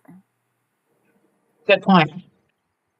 And so like the trauma from like my mom, I'm going to say she probably got it in 2019. Yeah. And like I started following stuff because like my mom was in the hospital and she was on her way home. They moved her up a floor in the local hospital and she got some weird bug. Oh. And we got to get into the hospital. Like 2 weeks later, we lost my mom. Oh, I'm so sorry. And like I know she had other health issues and she was struggling, but that's what took her down. Yeah. It was some weird bug in the hospital. Yeah. And it was like all the symptoms. And then my whole family got it at Christmas. And we weren't even together. Like we were all taken out. Yeah. And since then, like that 2019 is the last time I've actually sat at a table with my sisters, my husband, like my sisters, my brother, their families, and all their kids for Christmas. Yeah. So, like, please, if you can, hug somebody for me today, because the last time I had a hug was like around Christmas when my sister dropped off a gift. Like, because of where they work, and everything, and my immunity system, it sucks. Yeah, it was really hard on a lot of people. And I think one of the reasons I get so frustrated with everybody coming down on Trudeau about it is that it had to happen. Like, it's not like he invented a virus, although there are some people that actually say that. And that's where I'm like, wow, like, you think the leaders around the world came up with this, but some people actually believe this. So, but we know it's not true, obviously. And like, when my husband happened to be sick, he passed away in February of 24 or 22, I should say. I'm so and sorry. I could only visit him at the hospital for 1 hour a day while he was dying because of COVID. Do I blame Trudeau for that? No, it's what it was. And they often let me stay a little bit longer. But they had rules in place because they needed to minimize the amount of people coming in and out of the hospitals and the amount of time people were there. And you know what I mean? It was all for safety. So I don't even blame Smith for that. And she's probably the one that was responsible for those rules because they needed to be there. Right? Like, and I can understand that. It doesn't mean it didn't hurt me. It hurt a lot of people in different ways, but it was what it was. And we had to do what we had to do to get through it. Healing, I think you wanted to say something? Yeah, I wanted to say, first of all, Addicted, I'm really sorry what happened to you. That was awful. And I'm sorry that you haven't had any hugs since Christmas. I'm a hugger too, and that was a really, really rough time for me. So I'm sending a great big hug to you right now. Regarding back. Thank you. I can't remember what I was going to say when you were talking about COVID. Oh, I remember. During that time, I worked for the Alberta government for a short period of time in order to help with the isolation pay. And after that, went into a different program, the Traveler Return Program, making sure people were isolating for 2 weeks after coming back. Yeah. And we got so many calls regarding people, the Americans, coming to Canada into Banff, claiming that they were going to Alaska and they were just going to be driving through Canada and then vacationing in Banff. So, of course, we got a lot of those calls and we reported those calls to our supervisors. And they were like, people were even telling us the restaurants that they were in. And what we heard back was they were stopped, they were arrested, and they were sent back. And even though they said, now I don't know if all of them, but a few of them, they said, no, sorry, and they were bragging about how they got through and they came for a vacation to Banff because of that. Anyway, I thought I'd mention that because Addicted was talking about COVID, but this is what they were doing. Again, unfortunately, but a couple of people here on TikTok asked, or on this live asked, how can you tell you're talking to a bot? Mm-hmm. It's a good question. I'm uncertain myself, actually. I know that there are certain patterns. They tend to say the same things. Go ahead, Mrs. Do you have an answer? No, I don't. No? Okay. Sorry, I thought you put your hand up. Yeah, like I don't know. If you've got a bot in front of you, first of all, you got to put some time into it, right? So sometimes when it's just one of those slogan messages, sure, you can look and just, what you've contributed to the conversation is nothing, and you can make a decision to interact or move on and just assume that it's a bot. But if you want to go and really check it out, then you click on their profile pic and you go to their page and you start looking at things like how many people they follow, who follows them, how many likes do they have on their page. You'll often see a bot will have one video and it has 1 million views on it. Yeah. But he only has 50 followers. That's weird. So there's some obvious things are low followers for sure. Following and low followers but they could be new accounts too. The type of followers, because the bots follow each other. Okay. So you can start picking up patterns. There's a lot of sex trade work that happens. There's a lot of escort services. There's a lot of cryptocurrency. There's psychics. So you start familiarizing yourself on what a typical bot could look like. And within seconds, you can click on a profile and make that determination. Sometimes it gets a little harder, but if their question and their comment has not been interesting enough for you to spend that much time looking at them, give it up. Might not be worth it. Well, the ones that I get rid of now are just the laughing emojis, when people post nothing but a laughing emojis, and I sometimes just delete those because it's not adding anything to the conversation. I'm just going to go to Charles first, and then you, Desiree, or Addicted Bear, and then Desiree. Charles, did you want to just tell us your age? You just got to unmute. Let's see, I can invite you to unmute, see if you're there. Okay. Oh, there's Charles. Hi, Charles. All right. How you doing? Good. Yeah. No, I'm 55. 55. Going on 56 the 17th of March. Okay. And what did you want to add today to the conversation? We're talking about the main conversation, although it's veered a little bit, is basically on the stress that people are feeling with the latest Trump maneuvering, you know? Yeah, I heard. I watched into that, and I looked into that, and yeah, he's doing. Yeah, it's gonna hurt everybody. Oh yes, yeah. Yeah. It's very stressful because he's not one to stick to a plan. So when he says that, like, first of all, the tariffs were supposed to come in on Tuesday, then he backed down again and said April 2nd this time. I don't know what a month is really going to do for him. Nothing really, but it's just kind of like bait and switch. Not. He's just messing with us, I and maybe he'll live put them in. Alberta. You live in Alberta? Yeah, me too. I live in Alberta. Yeah. Yeah. So I started a new job. The thing is, I gotta go join the union. Yeah. Well, that's what my one of my ex bosses said. He said, "Yeah, you gotta join the Teamster union because I'm a truck driver." So I've been all over. I've been across America. I've been across Canada. Yeah. And I've been all over.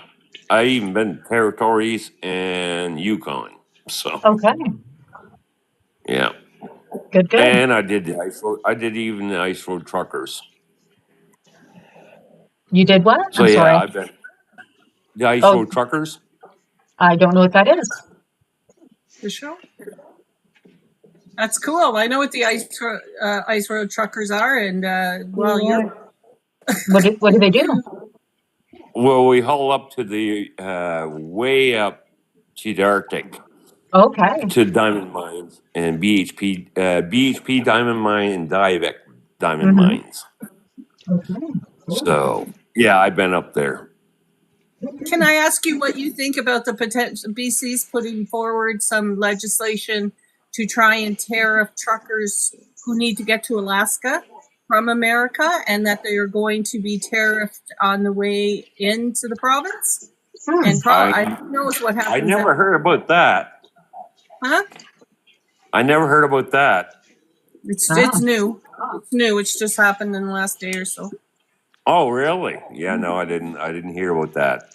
It's not official yet. They're putting the idea out there. That's a tough Yeah, one. no, I've been driving truck for 32 years, so. Yeah. Hopefully it doesn't affect you in a negative way, but it's going to affect us all in different ways, I'm sure. I think with the tariffs, like if and when they happen, and I'm not doubting that they will at some point.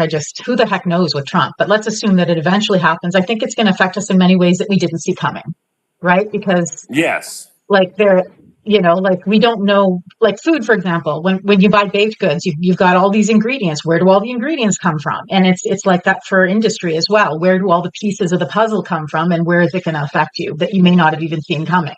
Something like simple, like maybe carpet, for example. Who knows? Yeah, I've been trying to buy everything Alberta. Yeah. So. And I think we had. I don't buy any American stuff anymore. I think we have Addicted Bear wanted to speak.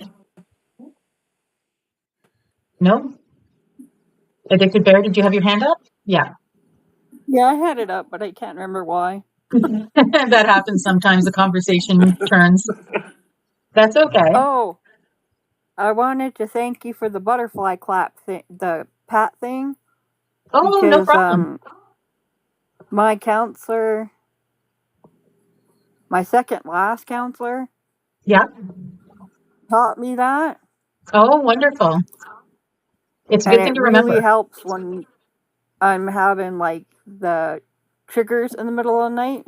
Yeah. From my parents being in the hospitals. Yeah. So I'm glad. Thank you for reminding me. Oh, no problem. I'm glad that it's something that's useful for you. That's awesome. I had something else too, but my brain today. I'm so sorry. That's okay.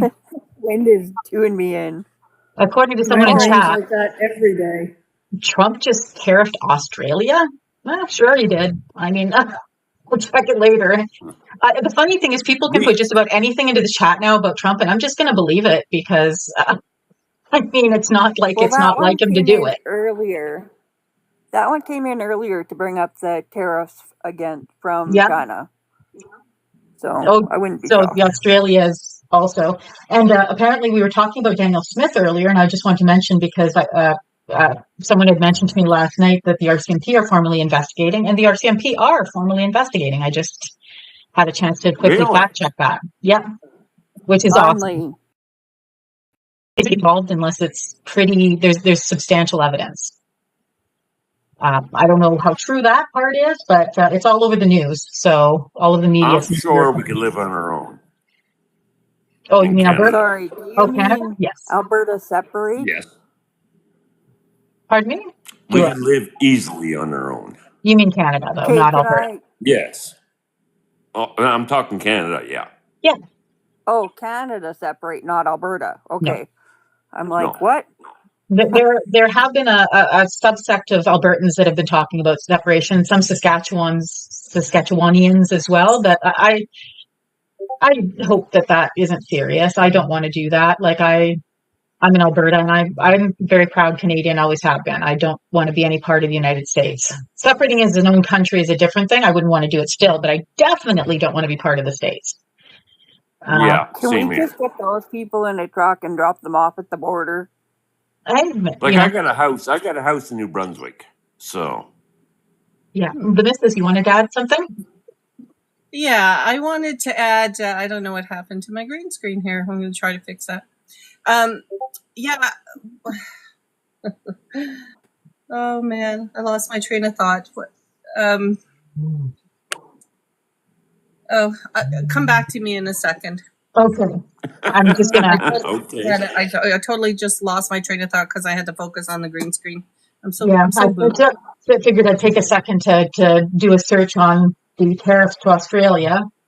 New blows Australia's hope of avoiding Trump's tariff. So that's an Australian paper. Yeah, Trump, that looks legit. This was in February. I must have missed it. And then he pauses them again. He's just, honestly, I think he's just messing with everybody at this point. I think he is too. Like, I don't know. He might eventually do something, but I think he's just trying. Like, I genuinely think that he thinks he can scare us enough that we'll just cave and become the 51st state. And well, that's what he wants. And I think he's surprised that we haven't already done it. Go ahead, Mrs. I remember what it was. It was around the separatist conversation that there seems to be a heavy presence. Canada has always had a history of separatist movements. There's a big separatist movement for Vancouver Island to separate. There was one for PEI. There's a movement within Quebec to separate from Quebec. Right. I mean, this conversation has been a part of, like, just say the political landscape of Canada.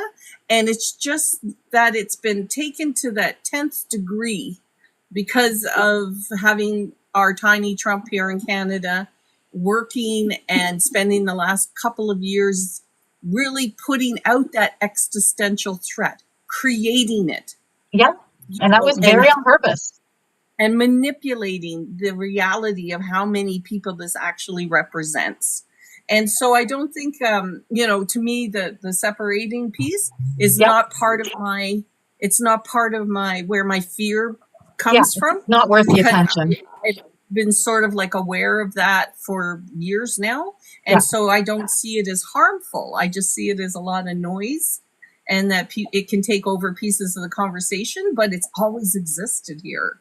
And that means part of democracy, right? Because we want to have these different voices out there that make us analyze the system, to make us always put in check, to make sure that we're doing things the right way. And of course, we want to bring them back into the fold, so to speak. But dissenting voices is part of how democracy moves forward.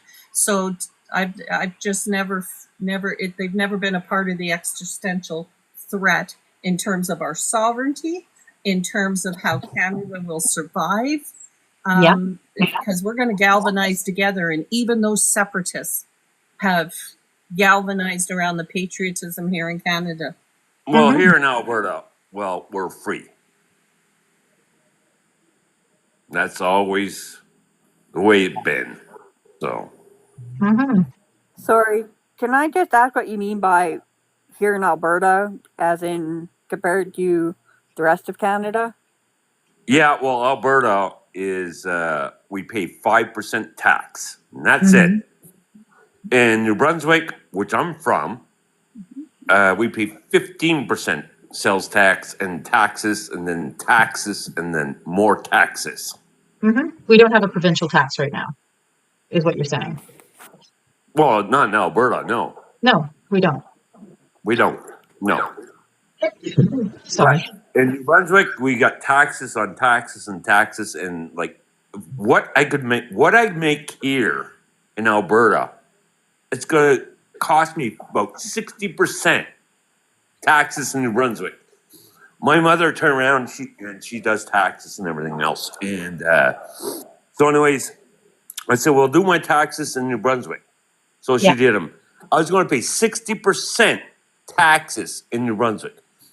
So she did my taxes in Alberta, and I was paying 5%. That's it. Yeah. It varies by provinces. Yeah, and I don't know what you're paying. Are you talking about income tax? Because that's a federal. Yes, income tax. Income tax on the federal level, everybody pays no matter what province you belong to. It's a set standard across Canada. Within our provincial system now, you probably have HST and PST combined. Is that what happens? We don't have that here in Alberta. Sorry. No, Alberta though.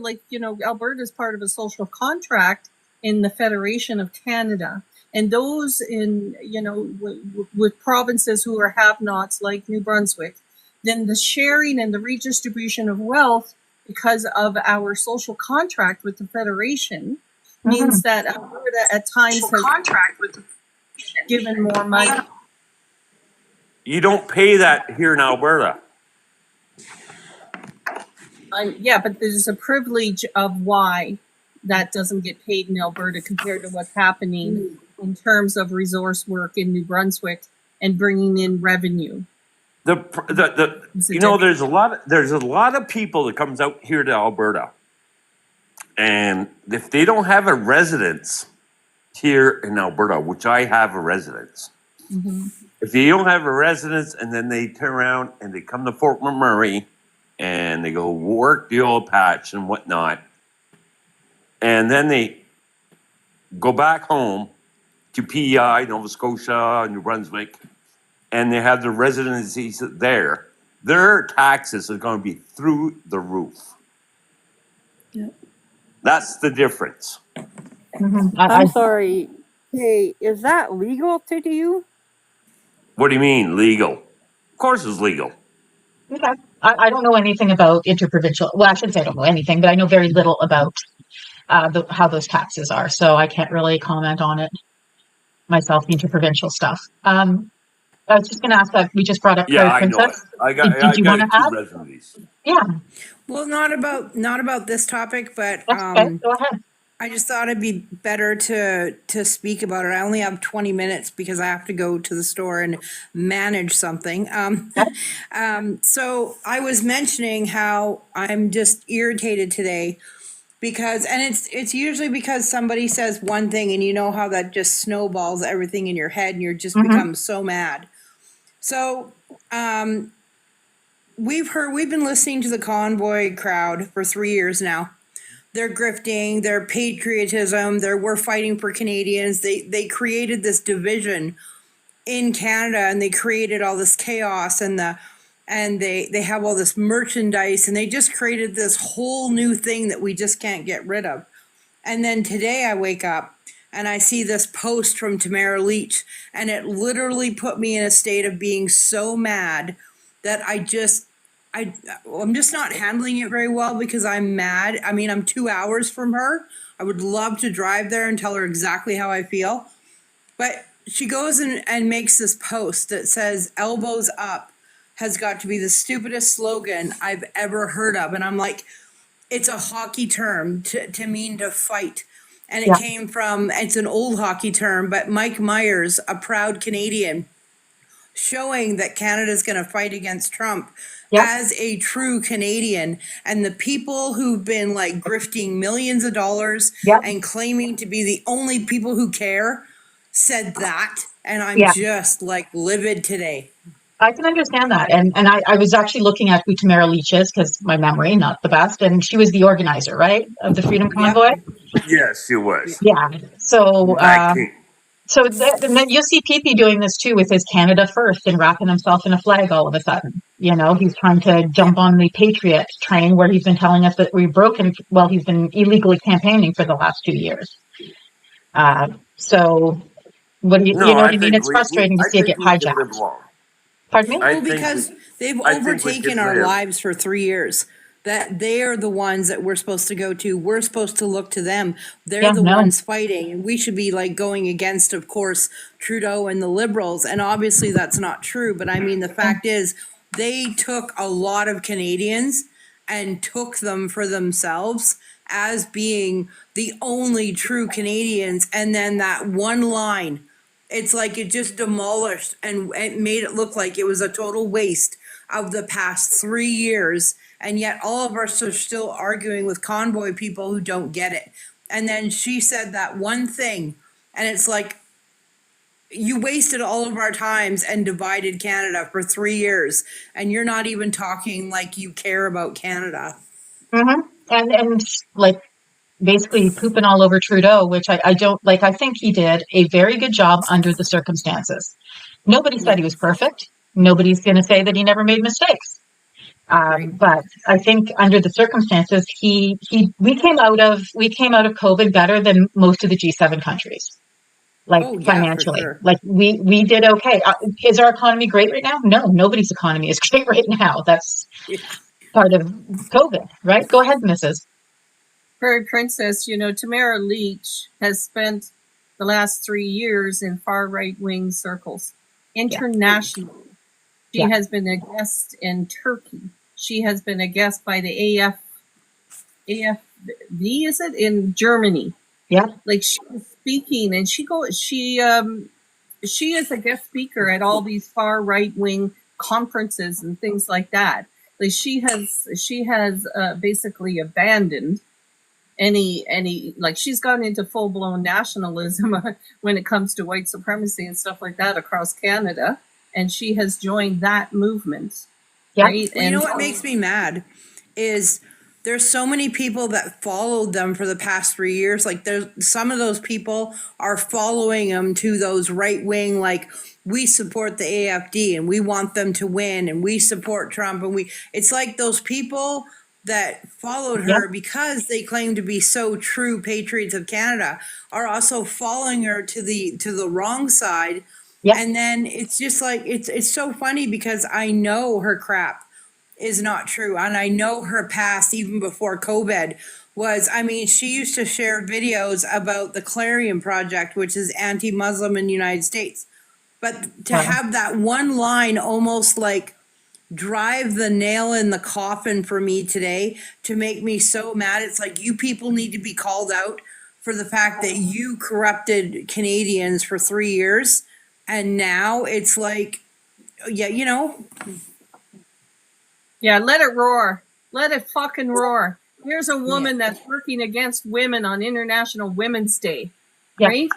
This is the kind of internalized misogyny and the disappointment I feel when I see someone like Tamara Leach, you know, and you know, I think it's great for you to just raise your voice, and that's what you get to do today. You get to raise your voice and scream that message. Go ahead, Charles. Yeah. What I was saying is. Oh,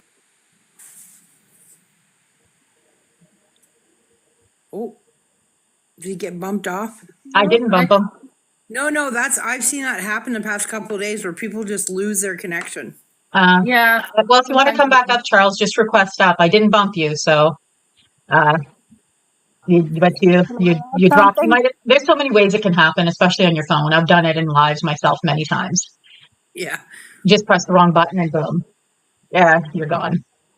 But it's been, like Tamara Leach is apparently suing, but it says that they don't think there's a great chance of winning her lawsuit, which is good because I don't think she has a suit myself. This is what they did was illegal. It was I'm all for people being able to protest, but what they did was illegal and dangerous and hurt people. I have I know I was talking to Addicted Bear. I'm just wondering now that you kind of get where I'm coming from, if you have anything to say. Oh, I totally get why you're pissed because I've been in your lives and I'm like, but I wanted to give you a giggle because as angry as I am, like that she pulled that crap, and as far as I know, they're like actually suing the convoy or something. But look up the Sports Check commercial, their latest one, and it'll give you a giggle. That's all I can say. I'm not going to give it away. Okay, I'll take a look at that later. But because it supports our elbows up attitude, and it's hilarious. Cool. And we can't let them hijack our terms. Like that's what they're trying to do with the elbows up. That's what they do with woke. They hijacked what woke means.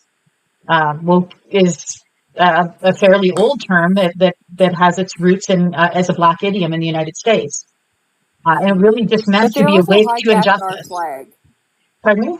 They hijacked our flag. I know, and they're trying to do it again. Pipi's wrapping himself in it. I'm surprised he's not a flag burrito half the time on his press conferences. I'm still scared of seeing trucks with flags because I think Debbie made a comment. Sorry, I think Debbie made a comment on my one page that said they're trying to get their flag back. Yeah, it's the Canadian flag is for Canadian patriots who want to remain Canadian, not for the 13% who want to be the American. If it's still at that percent, I don't know. That was one study like months ago, so I don't even know what that percentage is really at. But I don't think it's a high percentage. There's always going to be those outliers, you know? Well, I think I hit my limit. Sorry, go ahead, Bear. I was asking a question. Do you have an update? When is it that Tamara and Chris Barber are going to meet the maker in our court system? When is that supposed to happen? Is it not March this year? I thought it was March 12th, which would be a great birthday present because my birthday is on the 14th. But I couldn't find any other info because Tamara posted that it got delayed to August and she was going after the judicial system. But I can't find it anywhere else that date has been moved. And is this the one for just Tamara Lynch? Is it like the private or is it the court one? Because it says this is the one that goes after Chris Barber and Tamara Leach. This is the verdict if they're guilty or not. And then the other one is still going through where the citizens are taking them to court. Yeah, all I could find is a YouTube video, and I don't want to look at that right now. So, would those be the Lethbridge court as the same as the Coots ones? No, these guys would be in Ottawa. But as far as I know, the verdict was supposed to come out March 12th. And that was the last date I tried finding more info, and that was the only one that I could find was the 12th. And I was really hoping they would get it, but people seem to think that they probably won't see any huge consequences because of Pat King, which really annoyed me because I thought if you try to threaten to unalive a prime minister, you really shouldn't get time served. Yeah, exactly. I agree. I didn't think there was going to be a lot, but still. Yeah. Well, and I think today, sorry, I only have 5 minutes left. I think today put me over the edge with Tamara's, but also something we see common now constantly to the point that it's just whatever by people. But like Senator Denise Batters is going after Trudeau for his appointments. And it's that constant attack every single day, and it's usually a contradiction because I went and looked and Harper did the exact same thing. I know. Harper did that Harper makes me so mad. Probed Parliament 5 times, I think, in his time. Not that. It was the appointment of he appointed people today. Yeah. Like his last appointments before he was done being prime minister. He's and allowed to whoever do that. becomes prime minister can't do it. Well, they're going after him as if it's this fake Senate person or whatever. But when I looked, Stephen Harper did the exact same thing in the last days of his and like the hypocrisy is driving me batty. But if you mention it, they'll tell you why it was okay for Harper, but it's not okay for Trudeau. And it's right. And that's another hypocrisy. One. I think the fact that we are it's becoming the norm that the Conservative Party does nothing but be nothing but hypocrites by the fact that they are the ones doing, like, not the voters, they're doing it too, but the MPs and Pierre are literally spreading the most disinformation. They're somehow allowed to do it. Yep. And I don't understand why there isn't accountability. I mean, to stand up there and have people say, yeah, we want Mark Carney to give his financials. You need to change the ethics. That's the prime minister we need. Well, he doesn't have security clearance. Makes me want to punch walls. Oh, I know. And I've gotten into many back and forths with people about the security clearance thing. And they just keep saying, oh, but he doesn't have to until he's prime minister. Or the committee or whatever it was called that went through, what was it called, that was checking on everybody's foreign interference committee. They didn't find anything on him, so he doesn't have to. It's like, no, this is a next level step. This lets them dig deeper. This is a different thing than that. It gives them permission. What really got me? Nope. He doesn't need it. He'll get it when he gets elected. Right. In December, he was offered information and declined, and people don't care. And I was like, because they said, oh, we can't talk about it. I'm like, do you realize they were only giving him conservative information? Like, to me, that's a bigger red flag than actually not getting the clearance because he was being given conservative info, not he can't speak about other people. And I was like, doesn't that to me seem like a giant bomb of a red flag where hold on. I agree. They don't care. Go ahead, Mrs. Yeah. One of the pieces of conversation I redirect was sort of like Trump humpers, tiny Trump humpers up here in Canada that have something to say about appointment of senators when both sides do it. It's just part of the natural it's part of the privilege of being in the government. Now, if you really want to look at shenanigans when it comes to appointments, let's have a look at what Stephen Harper did in appointing Supreme Court judges across Canada.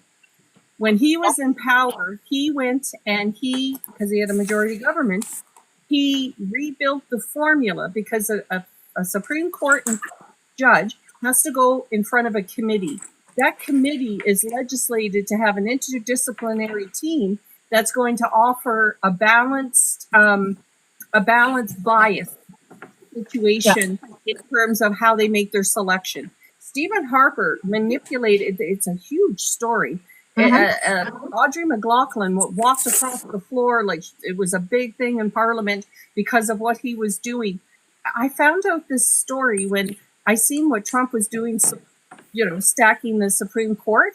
And I thought, oh my goodness, Canada's going to be next. And I went in and I started just doing some Googling and found out that, hey, it's already happened here in Canada. And Stephen Harper selected 600 of the 800 Supreme Court judges across Canada. And he put an RCMP voice on the selection committee so that more right-wing conservative federal Supreme Court judges would be appointed. So that is more of a manipulation of our system than the senator conversation. So I deflect into that. Wow. Well, I have to go. I got to go open my store. We decided to offer a specific time today so our Mexican workers who come in every year to work at the greenhouse could come in and shop because they're so busy at the greenhouse right now. Nice. So yeah, we do this every once in a while if people are unable to get to the thrift store, but they work so much right now because they're getting the flowers ready that they ask for a day that they're not working so they have more time. So apparently I have and they're so amazing people. I just love them. They come in the store all the time when they can, but yeah, they asked for a private opening. So I'm going to go do that right now, but I wish I could stay longer. This is a great talk. Thank you so much for listening to me. I hope you guys have a great day. You come back when you take can. care, and hopefully maybe next Saturday you can come visit. Exactly. Yeah, we'll see what happens. Yeah, my birthday's on Friday, so I was going to maybe do a live if there's too much snow in our area because my husband and I was going to go travel. So we'll see if I get a chance to do a birthday live, but I might do one tomorrow because of what's going on with Trudeau. But if not, I'll be listening into everybody tomorrow. So I guess it's a sad weekend, but it's time for change and we'll see what happens. So have a good one. Thank you so much for being here, Prairie. See ya. Take care. Addicted Bear, you'd wanted to say something. I need a notebook. It's horrible. Oh man. Nice one. Oh no. Hello. Shit, I gotta make notes. Oh, Sorry. that's okay. That's okay. So we were just, if anyone wants to come up on the panel, we've got about 10 more minutes left. I'll be closing down at 2:00. So if you have anything you want to add, just let me know. And we've got someone here saying, well, under threat and blatant interference, I feel not getting clearance is anti-Canada. I agree with you, Nick. There was someone in the comments saying that clearance isn't necessary. Why not? Like, that's my question, is that if he's not hiding anything, what's the big deal? Just get your security clearance. Also, I phoned and reported the tactics they've been using against Carney in the last little while. Which one? Well, the recent commercials, because at this point, in like till tomorrow and we know something, he is a private citizen. That's a good point. Technically, it's defamation of character. Where are the funds coming from? Why am I paying? I suspect it's coming from the Canadian taxpayers or from the far right wing, which might be Musk. I don't know. Because, there's... So I actually put in a report. I spent an hour playing phone tag on Thursday and said, look, it's time they're investigated. This is bullshit. I said, I don't care which political party it is. It's one thing if they're already in politics. Yeah. But it's time we hold them accountable. This is abuse of power.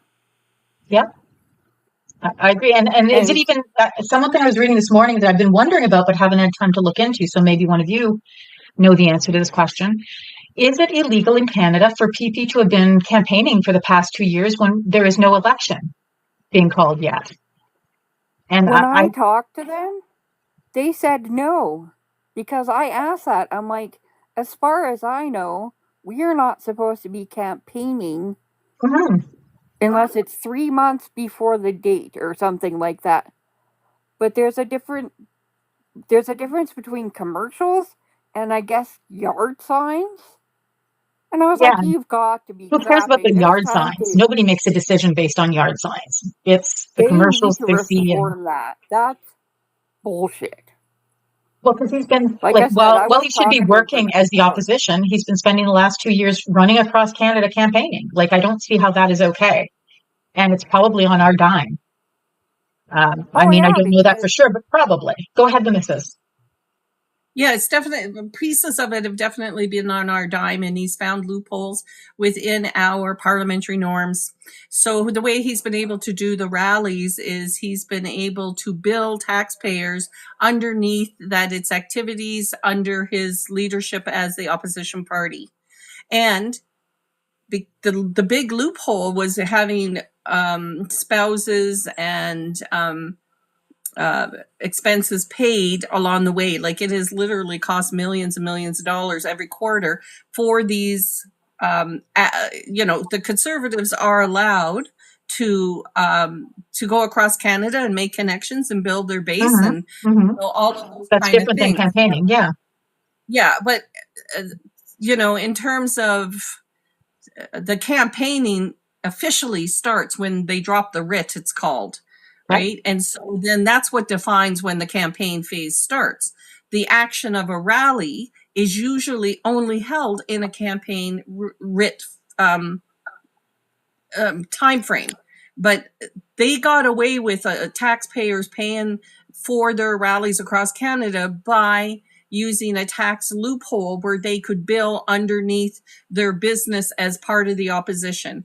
And things that fall outside of that, the Conservative Party themselves have raised a lot of money. And if the Conservative Party is paying for the event, then that's not on us tax dollars. That's the Conservative Party being able to do what they do as a political entity. And they have a lot of money. They've raised a lot of money from millionaires and lobbyists, right? So they've been hard at work for the last 3 years, not doing their jobs. So not doing what they should be doing. Go ahead, Addicted. Well, I'm just going to ask, like, does that mean they have to show where it came from and how it was spent? Okay, thank you. It is something you could find on our Canada, like on the government website. There's some creators who have done the breakdown of what those expenses are. Prairie Princess may have even done something on this, but just breaking down the literal expenses of what has been billed. Oh, I've done that. Like recently. Hotel rooms, conference rooms, renting the bus. Yeah, I don't have the details, but I have the big, like PP makes a ton of money off of us. Like, oh my God, his salary is huge. 20 years gets you he makes more than Trudeau by quite a lot. Yes, he makes more than I think he is the highest paid politician in Canada. I could be wrong, but I think that he is. He is. If he's not, he's very close to it. Yeah, and he's living in a 9-bedroom mansion where he has a doesn't pay for it. Yeah. He has a full-time chauffeur. He has a landscaping. He spent a whole lot of money on water for some reason. Like we're talking $40,000 on water. So there's a lot of money that he spends living the lifestyle of an aristocrat here in Canada, whatever that looks like. Well, and he seems to like he plays the everyday man, but he does such a made up job of it that I can't believe people buy it. Like it's so phony. There's just something so disingenuous about him. Yeah. My brother. Okay, I grew up in a hockey, like where I'm from, hockey is the thing. Like I live where the hurricane, like the Leopard Hurricanes are, and like we've had people from Coaldale become hockey, like NHL players. So, like, I grew up in that conservative attitude, and I've been working on my brother so hard on getting him out of the mindset that he will amount to PP. Like, he's worked his butt off, but, like, for some reason, my brother's like, well, that tax break. I'm like, you voted for UCP for a tax break? How's that working out for you? Unless you're high income, that's not going to work. Well, my brother also works, like, they're both, him and his wife both, like, make good money. Yeah. But not, like, $1 million money. Like. Yeah. PP cares about I think the tax break I heard from Jagmeet is for people that earn $500,000 or more a year. That's what PP's plan is for a tax break. And again, it's Reaganomics or trickle-down economics where they claim that the rich is going to trickle down into the poor. And it's never worked. It's never worked. It didn't work for Reagan. It hasn't worked for us when we've had conservative governments try it. But here we go again with the same BS. But they talk to the guys like my brother who, he's dyslexic. So he never did schooling, so he's that working class guy. Yeah. Who Pierre comes in is like, oh, I know the struggles. I know your nothing. struggles. He's never even delivered a pizza. He's never done anything. He literally delivered papers, went to school, and got a job in Parliament. And I'm actually kind of surprised. It bothers me that he got a job as an MP without having any work experience in the real world. But he did. You can follow that story right back to Harper. Yeah, because it was Harper that did it, right? How he was coddled and why he was coddled, and Harper's lawyer, I think was involved in how does it go? Because Tiny Trump was adopted, and through that adoption piece, it's linked into the Plymouth Brethren cult. Call it. And Stephen Harper is a big player in that. And Tiny Trump, all of them. It all links back into those stories. There's a reason he rose to power. It wasn't benign. It wasn't just by luck. It wasn't because he worked his way to the privilege that he has. He was put there because they have bigger goals, and they were indoctrinating him and forming him and working with him and training him to move this far right-wing agenda. But it is 1 o'clock, Jana. Yeah, I'm just going to shut her down. I just want to get my list up here. Just give me a second here, because I'm going to try to put the image on the screen for all of our shows and close her out. Let's see if I can do this. I saw someone else do it, and I thought it was a great idea. Thank you for saying you changed your screen. I thought my whole thing went whoop. No, I'm just doing this. That's excellent. I didn't realize you could. Yep, I see what you're doing. I can't read that. There we can go. So I'm going to make it a little bigger. So I'm going to cover myself up for a minute, but that's okay. We've got, let me just expand this just a second. And these are all of our shows throughout the week. Just want to there we go. Come on, corner. There we go. So it can get big enough to see. So Sunday, we'll start with Radicalized on Saturday. That is our next show. We've got Radicalized hosted by Radical, 6:30 p.m., 5 p.m. to 6:30 p.m. Pacific time, 8 p.m. to 9:30. I can't tell what that is, but that would be Eastern or Western time. And he goes into the gray matter of politics. It is on Saturday, so I got to look over here. 8 p.m. to 9:30 p.m. Eastern time, and that's Radicalized. And then tomorrow we have A Damn Happy Life, and that is hosted by Happy, 4 p.m. to 5 p.m. Let's see here. I can see better on the screen. 4 p.m. to 5 p.m. Pacific time, 7 to 8 p.m. Eastern time. Then I'm going to make this a little bigger because it doesn't show great. And I'm just going to, there we go. Monday, we have Indigenous Matters with Treaty 6 Birder, 5 p.m. to 7 p.m. Pacific, 8 p.m. to 10 p.m. Eastern Time. And she talks about the effects of politics on Indigenous communities and how Indigenous people can affect the political structure. We have News Hour on Tuesday with Frontline Feminists. That's 5 p.m. to 7 p.m. Pacific, 8 to 10 Eastern Standard. And Frontline Feminists highlights the biggest news from the week, which with Trump is always big, whether we like it or not. And what we might be missing and bringing it to the forefront. I'm sure she'll be reporting on whoever wins the Liberal race as well. My personal opinion, if it's anybody but Carney, it was rigged. But we'll see. I'm hoping that doesn't happen because I'm not going to. He's so obviously the front runner right now that anybody winning but him is going to look pretty suspicious. I'm sorry I didn't put him as my first vote. Oh, that's okay. Not everybody did, but I still think he's the front runner. I think I was very impressed by not Christy Freeland, but the other girl whose name I'm just. That's who I did. I honestly, I voted for Carney first and her second, and I didn't do a third or fourth because those are the two that impressed me the most. I did her first, Carney second, Frank third, and then Green. Yeah, the other totally one. Fair. Yeah. And on Wednesday, we have the Mossy side, and that's with Progressive Moose, 5 p.m. to 6:30 Pacific, 8 to 9:30 Eastern Standard. And he goes into the messy side of politics, doing deep dives into weekly topics. Thursday, we have the Navigation Station, hosted by yours truly, the Mrs., who's up in the top right corner.